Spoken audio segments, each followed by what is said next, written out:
السلام علیکم ورحمۃ اللہ وبرکاتہ۔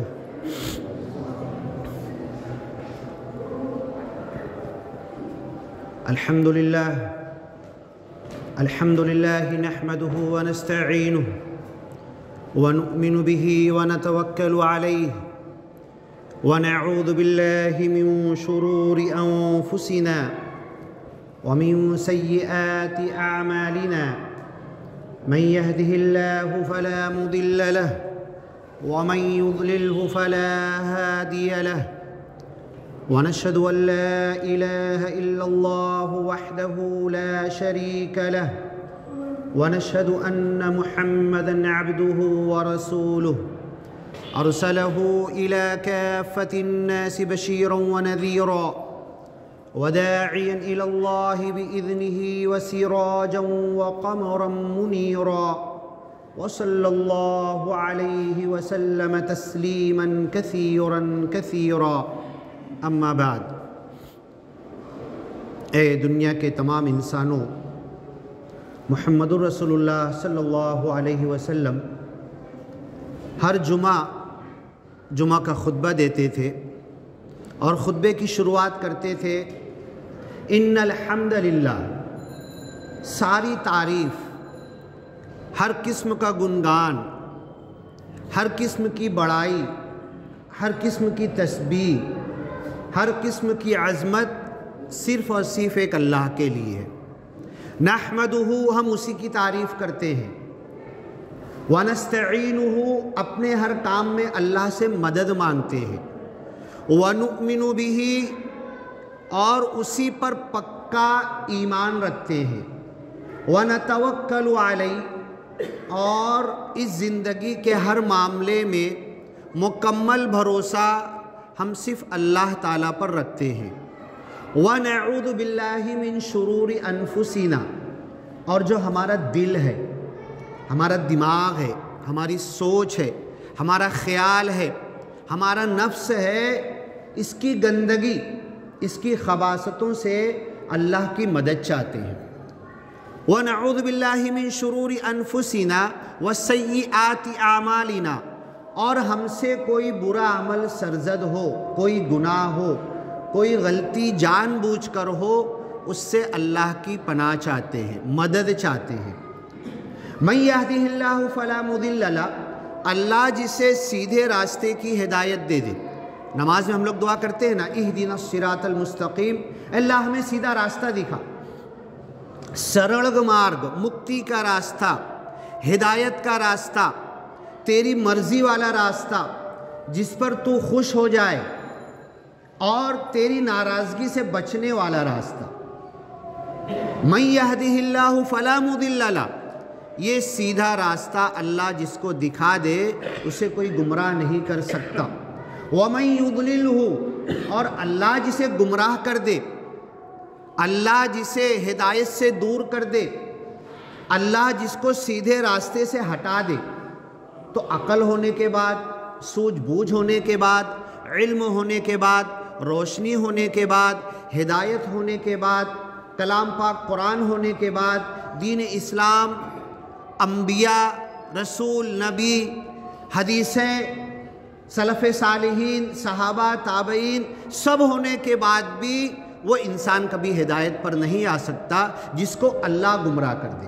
وَمَن يُضْلِلْهُ، اللہ جسے گمراہ کر دے، فَلَا هَادِيَ لَهُ، تو اسے کوئی ہدایت نہیں دے سکتا۔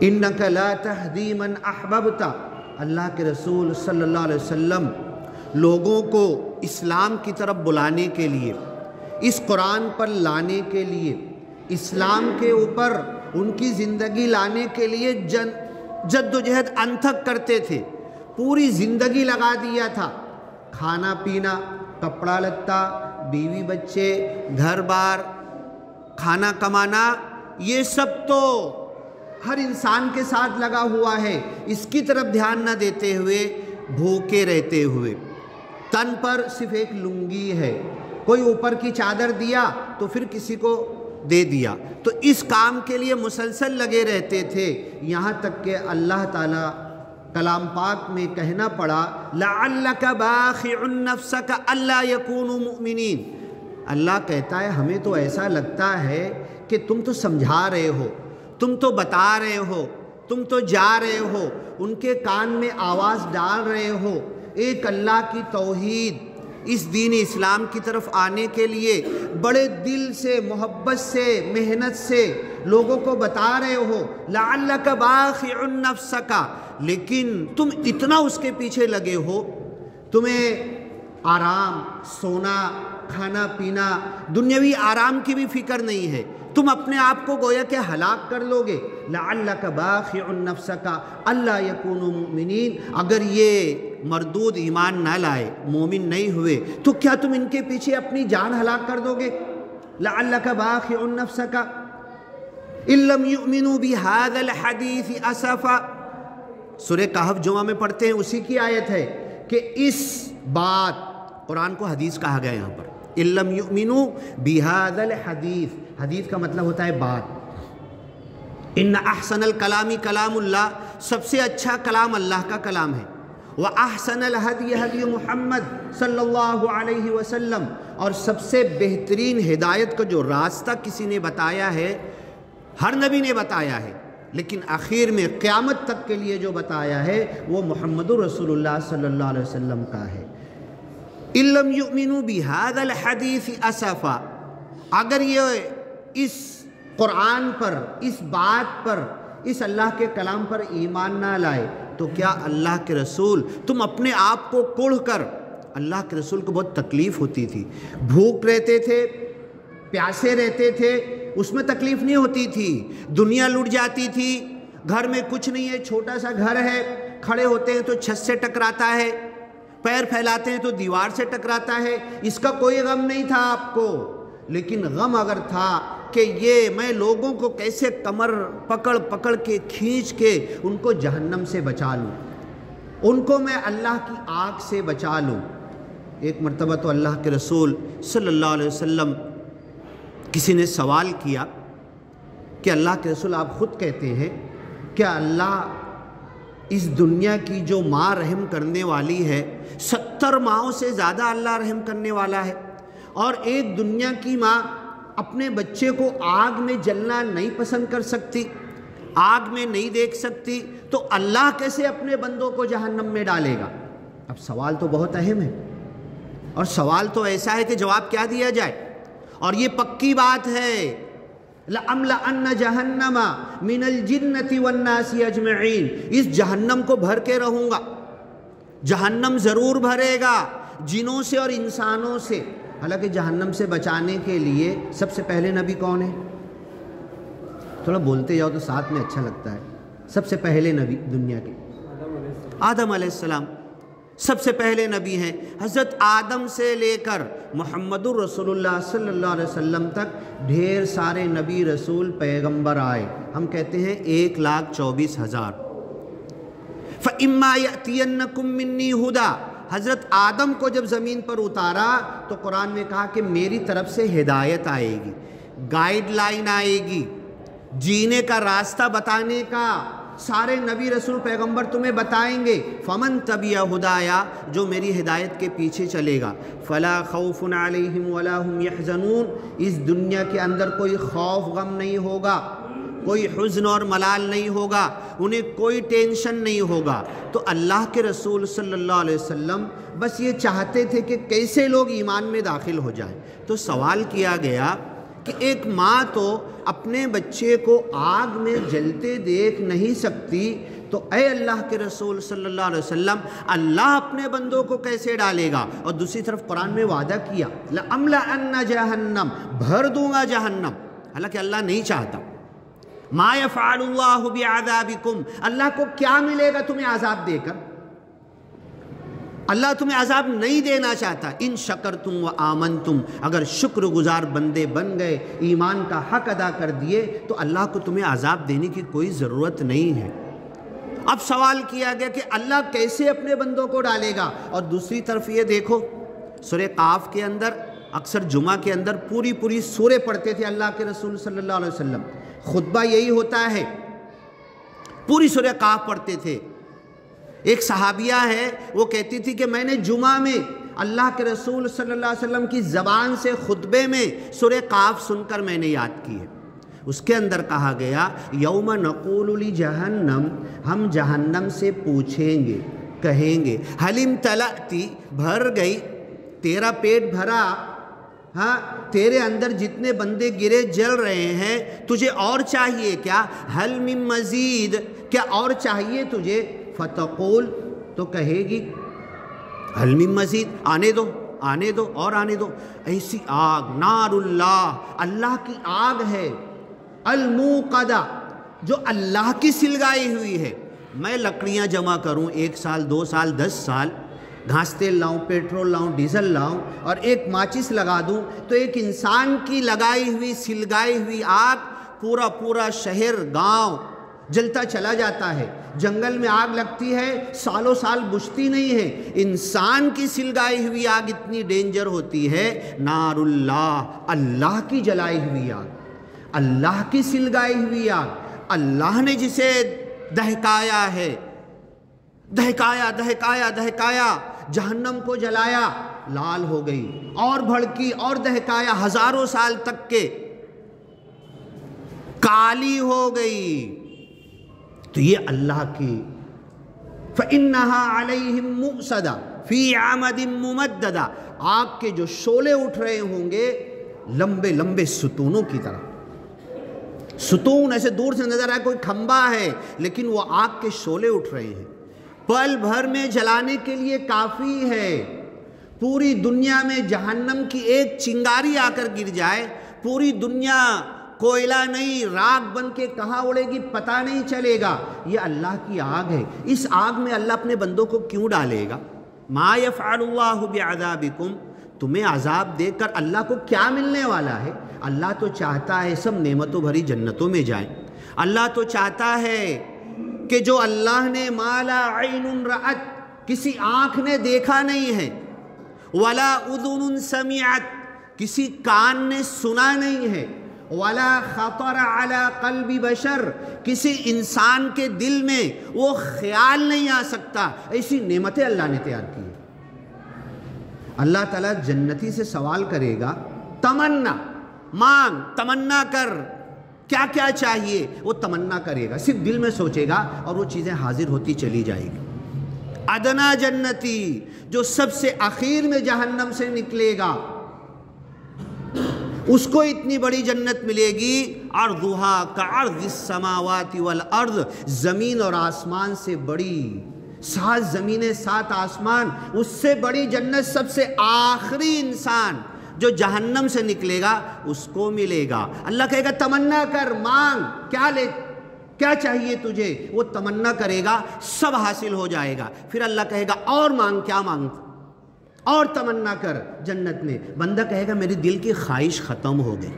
دنیا میں تو اس کی خواہش کبھی پوری نہیں ہوتی ہے، کتنا بھی بنا لے، کتنا بھی کما لے.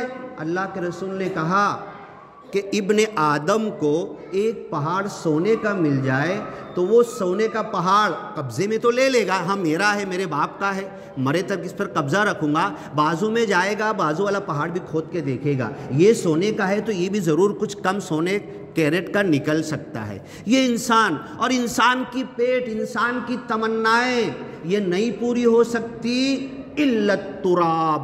جب قبر میں جائے گا اس کا پیٹ پھٹے گا، قبر کی مٹی اس کے پیٹ میں گرے گی، جبھی اس کا پیٹ بھرے گا. قبر کی مٹی سے پہلے اس کا پیٹ بھر نہیں سکتا.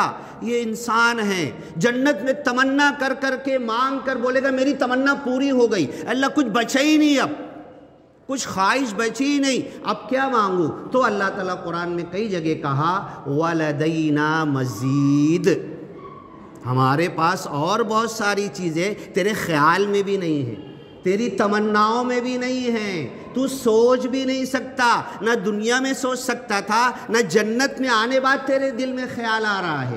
وَلَدَيْنَا مَزِيد وَيَزِيدُهُم مِّن فَضْلِهِ، اپنے فضل سے اللہ تعالیٰ اور دے گا۔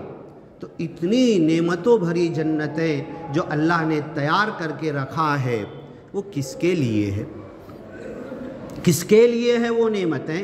وہ ہمارے لیے۔ اب اسی کے لیے رمضان آ رہا ہے، اسی کے لیے شعبان کا مہینہ، اسی کے لیے دن اور رات اللہ نے دیا ہے، اسی کے لیے بدن کی طاقت اور قوت دی ہے، اسی کے لیے اللہ نے ہوش، دماغ، خیال، سوچنے سمجھنے کی صلاحیت اللہ نے دی ہے، تاکہ تم اس کے ذریعے نعمتوں بھری جنت کی طرف بھاگو۔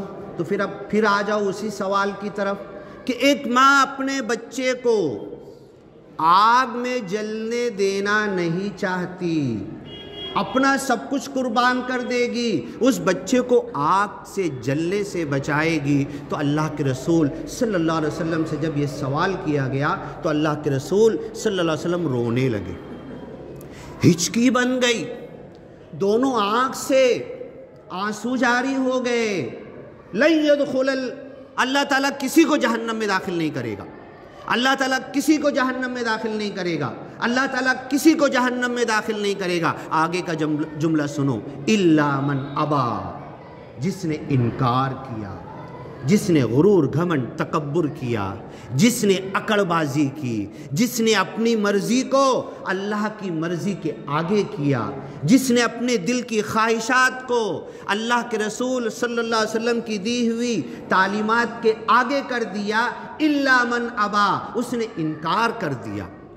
آمنت باللہ، میں ایمان لاتا ہوں، ایمان مجمل، ایمان مفصل۔ بیٹھنا کسی وقت نماز کے بعد امام صاحب سے پوچھنا ایمان مجمل کیا ہے، کتنی چیزوں پر ایمان لانا، ایمان مفصل کیا ہے، کتنی چیزوں پر ایمان۔ میں اللہ کو مانا، میں نے نبی محمد صلی اللہ علیہ وسلم کو مانا، میں نے تمام رسولوں کو مانا، میں نے جنت جہنم آخرت کو مانا۔ کتنی چیزوں پر ایمان مجملن ہے، کتنی چیزوں پر ایمان مفصل ہے۔ پوری دعا ہے، بیٹھو سنو، اتنا وقت تو نہیں ہوتا جمعہ کے اندر۔ میں نے ایمان لایا، سب کچھ کیا، اللہ کو مان لیا، الا من ابا، جس نے انکار کیا۔ میں نے آج تک انکار کیا کہ اللہ کے رسول نبی نہیں ہیں، آج تک اپنی زبان سے بولا میں نے کبھی اپنی زبان سے بولا کہ اللہ خدا نہیں ہے، کبھی بولا، لیکن میرا عمل کچھ بول رہا ہے، میری زندگی کچھ بول رہی ہے۔ اللہ نے جو سیدھا راستہ، ادھر نماز میں کھڑا ہوا، اہدنا الصراط المستقیم، ہمیں سیدھا راستہ دکھا، کیا میں سیدھے راستے پہ چل رہا ہوں؟ سورہ یاسین کی آیت ہے، اللہ تعبد الشیطان، شیطان کی عبادت مت کرنا۔ اور ادھر بول رہا ایاک نعبد و ایاک نستعین، اللہ میں تیری عبادت کرتا ہوں، تجھ سے مدد مانگتا ہوں۔ اللہ نے سورہ یاسین میں یہ کیوں کہا اللہ تعبد الشیطان، شیطان کی عبادت مت کرنا؟ کون کرتا ہے شیطان کی عبادت؟ کون رکوع کرتا ہے شیطان کے لیے؟ کون سجدہ کرتا ہے شیطان کے لیے؟ آج تک شیطان کے نام پہ ایک بھی مسجد بنی ہے؟ آج تک کوئی حج کرنے کے لیے بولا کہ میں شیطان کے لیے حج کرنے جا رہا ہوں؟ آج تک کسی نے کہا کہ آج کا روزہ میں شیطان کے لیے رکھ رہا ہوں؟ ہاں، کسی نے کہا؟ تو اللہ کیوں بول رہا ہے قرآن میں سورہ یاسین کے اندر اللہ تعبد الشیطان، شیطان کی عبادت مت کیا کرو؟ کیا مطلب ہوا؟ عبادت کا مطلب کیا ہوا؟ عبادت کیا ہے؟ عبد کیا ہے؟ معبود کیا ہے؟ بندہ بننا کسے کہتے ہیں؟ میں عبد ہوں، اللہ معبود ہے، اور اللہ کے حکم کو ماننا عبادت ہے۔ میں نماز پڑھا، روزہ، زکوٰۃ، حج، یہ 5 کے علاوہ اور کیا عبادت ہے کہ خالی بس 5 میں عبادت پوری ہو جاتی؟ عبد کہتے ہیں بندے کو، میں بندہ ہوں، میں اللہ کا بندہ صرف مسجد میں ہوں، میں اللہ کا بندہ صرف رمضان میں ہوں، میں اللہ کا بندہ صرف اور صرف اعتکاف میں بیٹھ گیا جب ہوں؟ نہیں، میں تو 24 گھنٹہ اللہ کا بندہ ہوں، 24 گھنٹہ اللہ کا خیال رہنا چاہیے، اللہ مجھے دیکھ رہا ہے۔ اور پھر اس سے پہلے میں نے بتایا تھا کہ ہم ایسی عبادت کرنے لگے کہ ہم بھی اللہ کو دیکھ رہے ہیں، بہت اونچی کیفیت ہے لیکن پیدا ہو سکتی ہے۔ تو اب یہ اللہ کا بندہ 24 گھنٹہ اللہ کا بندہ بن کے زندگی گزارنا ہے، اسی کو بندگی کہتے ہیں۔ اور یہ تھوڑی دیر کے لیے نماز میں آئے نا، تھوڑی دیر کے لیے صدقہ خیرات زکوٰۃ، 2-3 مہینے کے لیے حج، 1 مہینے کے لیے رمضان، 10 دن کے لیے اعتکاف، یہ سب ہوا تو یہ تو ایک ایسا سمجھ لو کہ ٹریننگ ہے، تمہیں 24 گھنٹہ عبادت میں نکالنا۔ مطلب کیا ہوا؟ 24 گھنٹہ سبحان اللہ الحمدللہ اللہ اکبر یہ بولتے رہنا؟ نہیں، یذکرون اللہ قیاما وقعودا وعلی جنوبہم ویتفکرون فی خلق السماوات والارض ربنا ما خلقت ھذا باطلا۔ اللہ کا ذکر تو یہ ہے کہ جب جس پر نظر پڑے اس پر نظر ڈالنے کا مجھے حکم ہے کہ نہیں، اس سے نظر ہٹانے کا حکم ہے۔ اللہ اس چیز کو بلا وجہ تو نے پیدا نہیں کیا، یہ ذکر ہے اللہ کا۔ 24 گھنٹہ اللہ کا بندہ ہمیں بننا ہے، 24 گھنٹہ اللہ کی عبادت میں گزارنا ہے۔ اب شیطان کی عبادت کیا ہوئی؟ یہ پکی بات ہے، آج تک رکوع کسی نے نہیں کیا شیطان کے لیے، سجدہ نہیں کیا، کسی نے 1 روپیہ بھی شیطان کے نام پہ صدقہ دیا ہے کیا کہ شیطان کے نام پہ صدقہ دے رہا ہوں میں؟ لیکن اب ادھر صدقہ دے رہا ہے، دل میں ہے کہ میری واہوائی ہو، ریاکاری ہو، میرا نام ہو، شیطان سے بدترین۔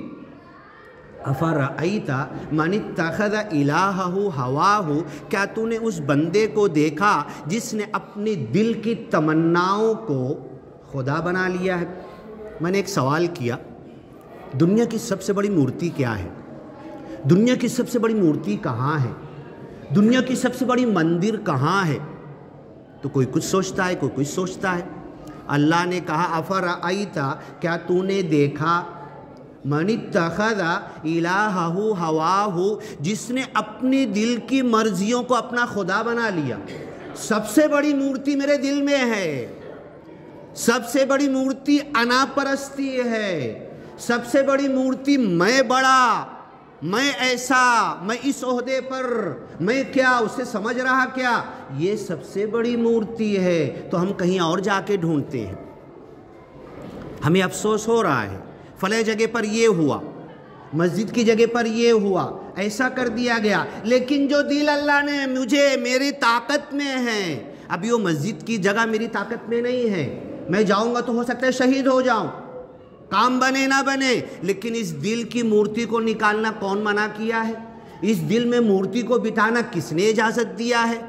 ہاں، جب اس دل کی مورتی کو میں نکالوں گا، اپنی انا پرستی کو نکال دوں گا، اپنی بڑائی کو تج دوں گا۔ اللہ اکبر کیا مطلب ہوتا ہے؟ ذرا بولو تو کوئی۔ ہاں، اللہ اکبر مطلب ترجمہ آپ بولو ذرا۔ اللہ بہت بڑا ہے، بہت بڑا ہے، آپ بولو، آپ بولو سر۔ اللہ بڑا ہے، اور بولو نا، صحیح بولو، بولو۔ اللہ سب سے بڑا ہے، اللہ بڑا ہے، صحیح بات ہے۔ اللہ کبیر ہے نا؟ اللہ کبیر بھی ہے، علی بھی ہے، لیکن اللہ اکبر سب سے بڑا، سب سے بڑا، اس کے بعد کوئی بڑا ہے ہی نہیں۔ سب سے بڑے کے بعد ساری بڑائی ختم ہو جاتی، پھر میرے دل کا غرور گھمنڈ تکبر کہاں گیا؟ یہ میں جیسے ہی اللہ اکبر بولا، میں پیدا ہوا تھا تو اذان دی گئی تھی نا، یہی اذان دی گئی تھی نا، اللہ اکبر۔ تو بھی تیرے کو عقل نہیں ہے، تیرے کو ڈھوکا نہیں ہے، تیرے کو سمجھ نہیں ہے، لیکن تیرے دل میں بیج ڈالی جا رہی ہے، اللہ اکبر۔ تو کچھ بھی بن جا، نمرود، قارون، فرعون، شداد، حامان، وزیر، کچھ بھی بن جا، تو چھوٹا ہی رہے گا۔ سب سے بڑا اگر کوئی ہے تو اللہ ہے۔ یہ اللہ اکبر کی مورتی میرے دل میں ہے، اگر میرے دل میں ہے تو میں اپنے آپ کو بڑا کب سے بولنے لگا؟ دیکھو، دل میں 2 چیز جمع نہیں ہو سکتی، ایک دل میں 2 چیز جمع نہیں ہو سکتی، اللہ کی بڑائی اور اپنی بڑائی، یا تو اپنی خود کی بڑائی ہوگی اور اللہ کی بڑائی نکل جائے گی۔ اگر اللہ کی بڑائی آئے گی تو خود کی بڑائی نکل جائے گی۔ یہ خود کو بڑا سمجھنا میں نے ختم کیا، ارأیت من اتخذ الہہ ہواہ، کیا تو نے اس کو دیکھا؟ اللہ سوال کر رہا ہے، میں کیوں تم کو دیکھوں، میں کیوں بابا کو دیکھوں، میں کیوں مؤذن صاحب کو دیکھوں، میں کیوں امام صاحب کو دیکھوں، میں اپنے آپ کو دیکھوں نا؟ قرآن کا سوال ہے نا، قرآن میں کئی جگہ بہت سارے سوالات ہیں، وقت بہت کم پڑتا ہے، کسی وقت درس قرآن میں بیٹھیں گے گھنٹہ ڈیڑھ گھنٹہ نا، تو یہ باتیں بڑی من سے دل سے ہوگی، اور ایک ایک سے ایک بیچ ایک ایک آیت سے جو نکلتی چلی جائے گی۔ افرأیت، اے انسان، سمجھ لو میں قرآن میں تہجد پڑھا، نماز میں کھڑا ہوں، اکیلا اندھیرے میں سورہ فاتحہ پڑھ لیا اور قرآن کی آیت پڑھ رہا، افرأیت من اتخذ الہہ ہواہ، اے سلمان کیا تو نے دیکھا اس انسان کو جس نے اپنی تمناؤں کو اپنا خدا بنا لیا ہے؟ آج میں اپنا حساب لے لوں، پوری ڈائری کھنگال لوں، پورے دل کے ایک ایک ورق کو پلٹا لوں، میں اپنے آپ کو کیا سمجھ رہا ہوں؟ میں اپنے آپ کو چھوٹا سمجھ رہا ہوں؟ میں اپنی بڑائی کے پیچھے مر تو نہیں رہا ہوں؟ میں نے اپنے دل میں اپنی بڑائی کی مورتی کو کیا بٹھا لیا ہے؟ سونے کی مورتی بنا کے بٹھا لیا ہے، چاندی کی مورتی بنا کے اپنی بڑائی۔ لیکن جب میں کہتا ہوں اللہ اکبر، اللہ سب سے بڑا ہے، تو میری دل کی مورتی ڈھہ جاتی ہے، ٹوٹ جاتی ہے، ختم ہو جاتی ہے۔ تو یہ بات ضرور صحیح ہے، اللہ کے رسول صلی اللہ علیہ وسلم کو بہت کڑن ہوتی تھی، کیا دیکھ کر؟ مورتی پوجا دیکھ کر، بتوں کی پرستش دیکھ کر، شرک اور کفر دیکھ کر۔ خانہ کعبہ میں کتنی مورتی رکھی ہوئی تھی؟ ہاں، خانہ کعبہ میں 360 مورتی رکھی ہوئی تھی۔ اللہ کے رسول نبی بنے تو پہلا کام کرنا تھا 360 نکال کے پھینک دینا چاہیے تھا نا، پہلے یہ نکالو، اس دل کی مورتی کو پہلے نکالو، وہ کوئی نہیں، وہ تو پتھر کی ہے، وہ تو نکل جائے گی، اس دل کی مورتی کو نکالو۔ ہجرت کا وقت آیا، چھوڑ کے چلے گئے مکہ بھی اور مدینہ چلے گئے، ہے نا؟ وہ تو آخر فتح مکہ کے وقت صاف کیا آپ نے، تو یہ ٹھیک ہے۔